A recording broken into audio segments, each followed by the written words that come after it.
Hello everyone, कैसे हो आप सब। तो कल हमने क्या किया था, काफी चीजें यहाँ पर डिस्कस कर रही थी। डाइजेस्टिव सिस्टम हमने स्टार्ट कर दिया था। आज हमें उसी से आगे बढ़ना है। कल हमने यहाँ पर कुछ डाइजेस्टिव सिस्टम के कुछ मेजर पार्ट के बारे में डिस्कस कर लिया था। जैसे कि बात करें तो भाई साहब, हमने क्या क्या कर लिया था। ये हमने माउथ डिस्कस कर लिया था, टंग डिस्कस कर ली थी, इसोफेगस डिस्कस कर लिया था, स्टमक डिस्कस कर लिया था, और हमें स्मॉल इंटेस्टाइन और लार्ज इंटेस्टाइन भी हमने कुछ हद तक पढ़ लिया था, है ना। तो यहाँ पर स्मॉल इंटेस्टाइन के बारे में हम डिस्कस कर रहे थे। ये वाले स्लाइड के ऊपर हम कल थे अपने लास्ट क्लास के अंदर, है ना। तो इसके अंदर हमने रीडिंग भी स्टार्ट करी थी, जिसमें मैंने आपको बताया था 3 पार्ट्स होते हैं, डीजेआई, ड्यूडेनम, जेजुनम, इलियम, है ना। और इसके अंदर क्या था, यहाँ पर जो मैक्सिमम जो आपका डाइजेशन हो रहा था, किसके अंदर हो रहा था, स्मॉल इंटेस्टाइन के अंदर हो रहा था। और मैक्सिमम एब्जॉर्प्शन भी किसके अंदर होता है, स्मॉल इंटेस्टाइन के अंदर। फॉर द रीजन, क्योंकि यहाँ पर जो इंटेस्टाइन है, जैसे ये आउटर वॉल है इंटेस्टाइन की, यहाँ पर जो है इसकी इनर वॉल में इस तरह से कुछ फोल्डिंग्स बनी हुई होती है, इस तरह से, है ना। इसको हम क्या बोलते हैं, विलाय बोलते हैं। इस विलाय की वजह से ही, और इस विलाय के अंदर क्या होती है, इस तरह से ब्लड वेसल्स अंदर की तरफ प्रेजेंट रहती है, जिससे चीजें एक्सचेंज हो रही है, एब्जॉर्ब हो रही है। समझ रहे हो। तो small intestine is the place where large reabsorption take place, या फिर absorption of food material take place. जो मैक्सिमम एब्जॉर्प्शन होता है और मैक्सिमम डाइजेशन होता है, वो कौन सा होता है, तुम्हारा इसके अंदर ही होता है, स्मॉल इंटेस्टाइन के अंदर। दूसरी बात याद रखने की है, इसमें ड्यूडेनम छोटा होता है, फिर तुम्हारा जेजेनम आता है, फिर तुम्हारा इलियम आता है। ये साइज के बेसिस पे है, इलियम सबसे बड़ा होता है, जेजेनम उससे बड़ा, इससे सबसे छोटा। ये कुछ इनका इस तरह से साइज रहता है तुम्हारा। और यहाँ पर जो मैक्सिमम जो आपका पेनक्रियाज था, जो मैंने आपको बताया था, जो आपका पेनक्रियाज था और जो लीवर था, उसका भी जो सिक्रीशन होता है, लीवर का कौन सा सिक्रीशन था, लीवर का सिक्रीशन था आपका बाइल जूस का, जो कि फैट को डाइजेस्ट करवा रहा था। वहीं पर ही आपका जो पेनक्रियाज का सिक्रीशन था, वो कौन सा, पेनक्रियाटिक जूस था, जो क्या करवा रहा था, फर्दर जो फूड का डाइजेशन करवा रहा था, जो अदर चीजों का डाइजेशन करवा रहा था। वहीं पर जो लास्ट पार्ट आता है डाइजेस्टिव सिस्टम में, वो आते हैं लार्ज इंटेस्टाइन, और ये 3 पार्ट के अंदर होता है, इलियम, इशियम एंड प्यूबिस के अंदर होता है। यहाँ पर जो फर्स्ट पार्ट आता है इलियम, जो इलियम होता है वो कौन से पार्ट के अंदर ओपन होता है, कोलोन के अंदर। और जो लास्ट पार्ट के अंदर जाता है, लास्ट पार्ट कौन सा होता है इसका, रेक्टम होता है, ठीक है जी। At the base the ascending colon small intestine finger like objection यहाँ पर आपको देखने को मिलती है। उस फिंगर लाइक प्रोजेक्शन को हम क्या बोलते हैं, अपेंडिक्स बोलते हैं। लार्ज इंटेस्टाइन के अंदर ही काफी बैक्टीरियाज वगैरह प्रेजेंट रहते हैं, जो डाइजेशन के अंदर हेल्प करते हैं। और जो रेक्टम होता है वो एनएस के थ्रू बॉडी के आउटसाइड ओपन होता है। याद रखने वाली बात क्या है, जो लार्ज इंटेस्टाइन होता है उसके अंदर कोई भी डाइजेशन प्रोसेस नहीं होता, कुछ बेसिक से छोटा मोटा डाइजेशन का प्रोसेस होता है। जो वाटर का रीअब्सॉर्प्शन होता है वो मैक्सिमम कौन से पार्ट के अंदर होता है, लार्ज इंटेस्टाइन के अंदर होता है। तो कहने का मतलब क्या है, जो मैक्सिमम डाइजेशन और मैक्सिमम एब्जॉर्प्शन हो जाएगा वो सिर्फ और सिर्फ स्मॉल इंटेस्टाइन के अंदर ही हो जाएगा। जब वो नेक्स्ट पार्ट अपने लार्ज इंटेस्टाइन के अंदर जाता है, तो लार्ज इंटेस्टाइन के अंदर कोई भी प्रॉपर डाइजेशन नहीं होता। वहां पर थोड़ा बहुत जो बच जाता है, या फिर जो वाटर का अमाउंट ज्यादा बच जाता है, वो रीअब्सॉर्ब होता है। डाइजेशन लार्ज इंटेस्टाइन के अंदर नहीं होता है।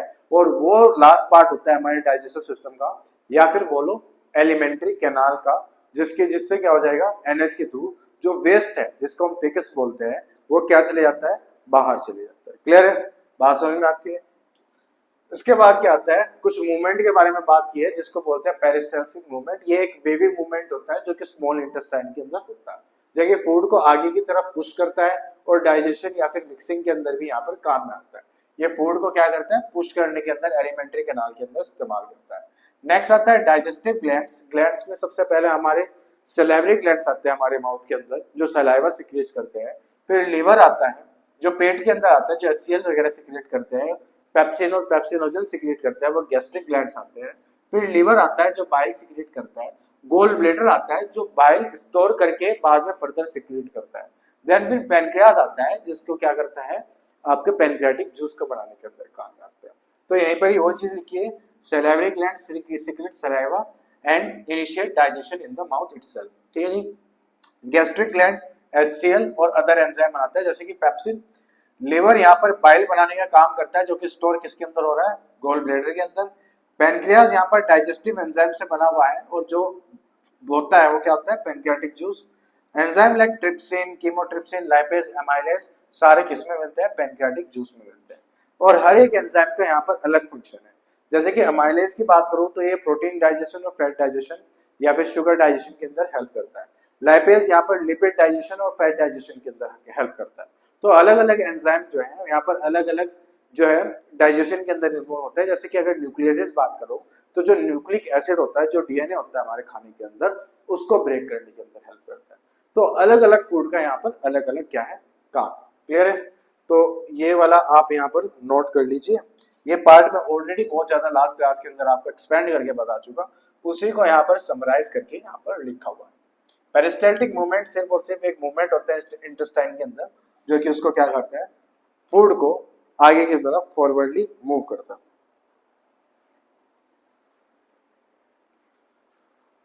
चले नेक्स्ट आता है पैनक्रियास।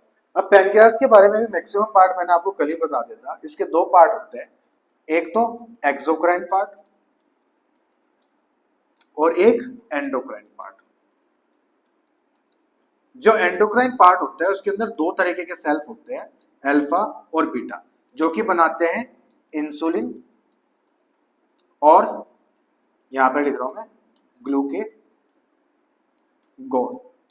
और इंसुलिन और ग्लूकेगॉन का काम बेसिकली क्या होता है, जो हमारा ब्लड शुगर लेवल होता है उसको कंट्रोल करने का काम होता है।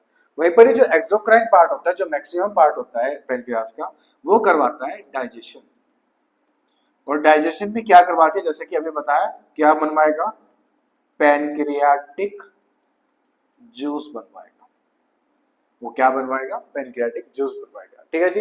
इसके तीन पार्ट होते हैं, हेड, यहाँ पर ये कौन सा है, हेड। नेक्स्ट पार्ट होता है बॉडी, और जो लास्ट पार्ट यहाँ पर आपको दिख रहा है टेल। यहाँ पर जो ये बीच में सेंटर में आपको जाती हुई दिख रही है उसको बोलते हैं पैनक्रियाटिक डक्ट। और ये जो यहाँ से इस तरह से जा रही है, जो इस तरह से पूरी जा रही है, जो गोल ब्लैडर के साथ अटैच है, इसको हम बोलते हैं बाइल डक्ट।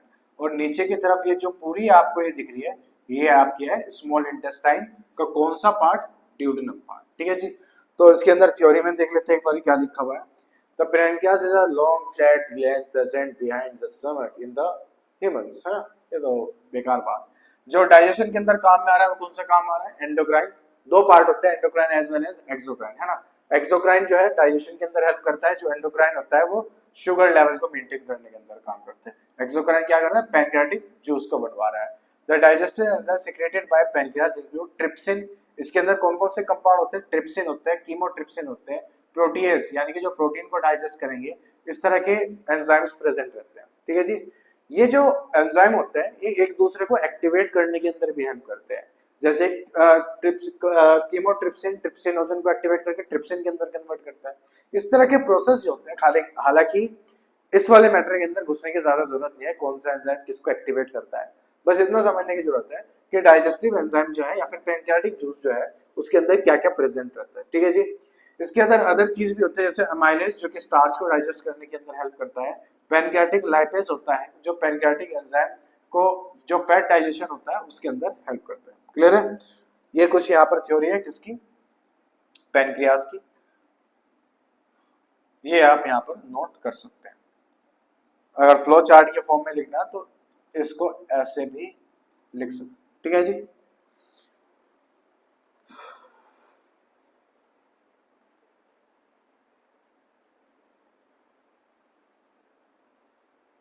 चले नेक्स्ट आता है ये फिजियोलॉजी ऑफ डाइजेशन, कि पूरा डाइजेशन का प्रोसेस होता कैसे। ये हम यहां से ना समझ के सीधा सीधा इस पे समझते हैं, इस वाले डायग्राम से समझते हैं। इसको थोड़ा सा बड़ा कर देते हैं, बड़ा हो जा, ये ले यहाँ पर इसको रख देते हैं। देखो जी, सबसे पहले ऑलरेडी वैसे मैं फिजियोलॉजी ऑफ डाइजेशन आपको बता चुका पहले क्लास के अंदर। इसके अंदर क्या होगा, माउथ के अंदर क्या होगा, सबसे पहले मिक्सिंग ऑफ फूड होगी। मिक्सिंग ऑफ फूड यानी कि जो फूड होगा स्मॉल पार्टिकल्स के अंदर टूटेगा, वो किसके अंदर कन्वर्ट होता है, एक बॉल जैसे शेप के अंदर कन्वर्ट हो जाएगा, जिसको हम बोलते हैं बोलस। वहां पर कुछ जो सलाइवरी ग्लैंड है वो वहां पर क्या ऐड कर देंगे, अपना सलाइवा ऐड कर देंगे। देन वो अपने नेक्स्ट पार्ट के अंदर चले जाएगा, जिसको बोलते हैं ईसोफेगस। क्या बोलते हैं इसको, ईसोफेगस बोलते हैं। ईसोफेगस में जाने के बाद वो नेक्स्ट पार्ट के अंदर ट्रैवल करता है, जिसको बोलते हैं स्टमक। स्टमक के अंदर क्या होते हैं, कुछ मूवमेंट होते हैं जिसको हम बोलते हैं चर्निंग मूवमेंट, जिसकी वजह से वो क्या होता है, यहाँ पर रिलीज कर, जिसकी वजह से यहाँ पर क्या होता है, जैसे ये यहाँ पर स्टमक के अंदर क्या होती है, चर्निंग मूवमेंट होती है, जिसकी वजह से फूड क्या होता है, मिक्स होता है। यहाँ पर क्या ऐड हो जाता है, HCl ऐड हो जाता है, पेनक्रियाटिक जूस ऐड हो जाता है, जो सॉरी पेनक्रियाटिक जूस बोल रहा हूँ, यहाँ पर HCl ऐड होता है और पेप्सिनोजन ऐड होता है, जो कि प्रोटीन डाइजेशन और छोटे मोटे जो HCl है जो बैक्टीरिया वगैरह को किल करने के अंदर हेल्प करता है, वो भी यहाँ पर क्या करवाएगा, HCl करवाएगा। ठीक है जी। देन वो अपने नेक्स्ट पार्ट के अंदर जाता है ड्यूडेनम में, जहाँ पर लीवर का सिक्रेशन और गोल ब्लैडर का सिक्रेशन जो होता है वो ऐड हो जाता है। इन दोनों का सिक्रेशन ऐड होने की वजह से maximum digestion, maximum absorption small intestine के अंदर हो जाता है। देन वो अपने लास्ट पार्ट के अंदर जाता है जिसको बोलते हैं लार्ज इंटेस्टाइन, जहाँ पर क्या होता है, अपना जो फूड होता है उसका जो बचा हुआ पार्ट होता है वो रीएब्सॉर्ब हो जाता है और बाकी वेस्ट के फॉर्म में बॉडी से रिमूव आउट हो जाता है। इसी को बोलते हैं फिजियोलॉजी ऑफ डाइजेशन, जो कि हमारा कौन सा पार्ट था, ये रहा है ना। इसमें ये लिखा हुआ है मैकेनिकल डाइजेशन अकर इन बकल कैविटी यानी कि माउथ के अंदर। स्टार्च का डाइजेशन जो होता है बकल कैविटी में, जो हमारा सलाइवा होता है उसके अंदर एक एंजाइम होता है जिसको हम बोलते हैं सलाइवरी अमाइलेज बोलते हैं, उसी से हो जाता है। ठीक है जी। सलाइवरी अमाइलेज क्या करता है, अमाइलेज को माल्टोज के अंदर कन्वर्ट कर देता है माउथ के अंदर ही। स्टमक के अंदर चर्निंग मूवमेंट होती है जिसकी वजह से क्या होता है, मिक्सिंग होती है फूड की, और जो कॉम्प्लेक्स फूड होते हैं वो सिंपल सब्सटेंस के अंदर टूट जाता है। प्रोटीन का डाइजेशन जो होता है स्टमक के अंदर हो जाता है। बोलस जो होता है गैस्ट्रिक जूस के साथ मिक्स करने के बाद सोल्यूबल एक कंपाउंड बना देता है जिसको बोलते हैं काइम। काइम चले जाता है स्मॉल इंटेस्टाइन के अंदर, जहां पर क्या होता है, वेरियस एंजाइम ऐड करते हैं जो कि पेनक्रियाटिक जूस, बाइल आ जाता है, इंटेस्टाइनल जूस आ जाता है, जिसकी वजह से डाइजेशन जो होता है कंप्लीट हो जाता है और एब्जॉर्प्शन हो जाती है विलाई की हेल्प से। अनडाइजेस्टेड फूड जो है लार्ज इंटेस्टाइन में जाता है, इसमें सिर्फ एब्जॉर्प्शन ऑफ वाटर और कुछ सोल्ट का होगा और बाद में रेक्टम में जाके स्टोर हो जाएगा और बाद में जाके बॉडी से रिमूव आउट हो जाएगा। क्लियर है? ये होता है फिजियोलॉजी ऑफ डाइजेशन, जो कि मैं आपको पहले ही दिन, मतलब जिस दिन मैंने डाइजेशन बताया था उसी दिन आपको कवर करा चुका। हालांकि इसको अभी आप नोट कर लें, फिर चलते हैं नेक्स्ट स्टेप के अंदर।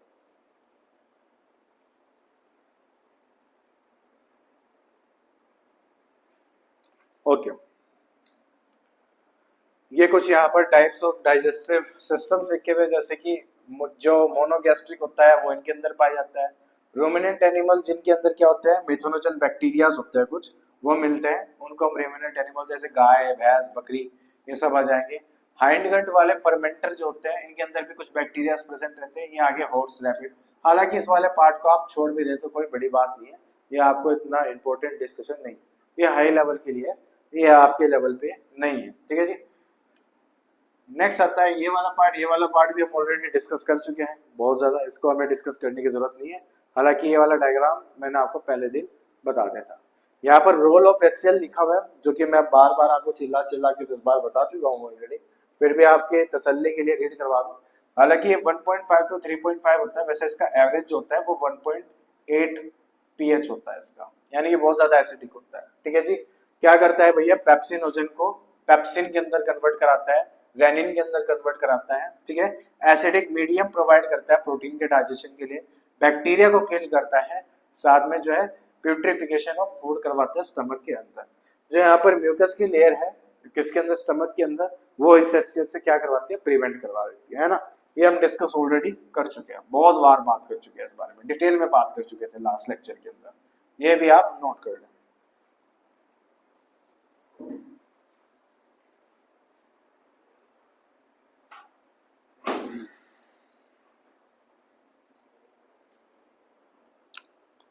चलिए, सैलिवरी ग्लैंड्स के बारे में हम डिस्कस कर चुके हैं बहुत बार।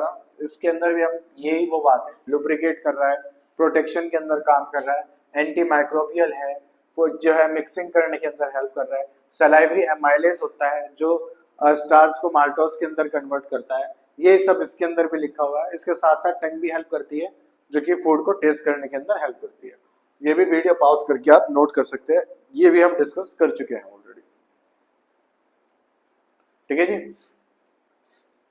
चलते हैं नेक्स्ट के अंदर। अब जो नेक्स्ट हमारा पार्ट आता है वो आता है हेटेरोट्रोफिक न्यूट्रिशन। हमारा जो होलोजोइक न्यूट्रिशन है वो खत्म हो चुका है। नेक्स्ट हम डिस्कस करने जा रहे हैं हेटेरोट्रोफिक न्यूट्रिशन, जिसके अंदर डिफरेंट डिफरेंट पार्ट आएंगे। यहाँ पर इंटेस्टाइन विलाई के बारे में पढ़ेंगे, ह्यूमन लिवर के बारे में पढ़ेंगे, डाइजेस्टिव जूसेस के बारे में पढ़ेंगे। ये सब हम क्या करने वाले हैं, अपनी नेक्स्ट क्लास के अंदर पढ़ने वाले हैं यहाँ से। तो आज के लिए जो हमारा डाइजेस्टिव सिस्टम है वो बेसिकली जो है खत्म हो चुका है। मिलते हैं नेक्स्ट क्लास के अंदर। Till then bye bye and have a nice day.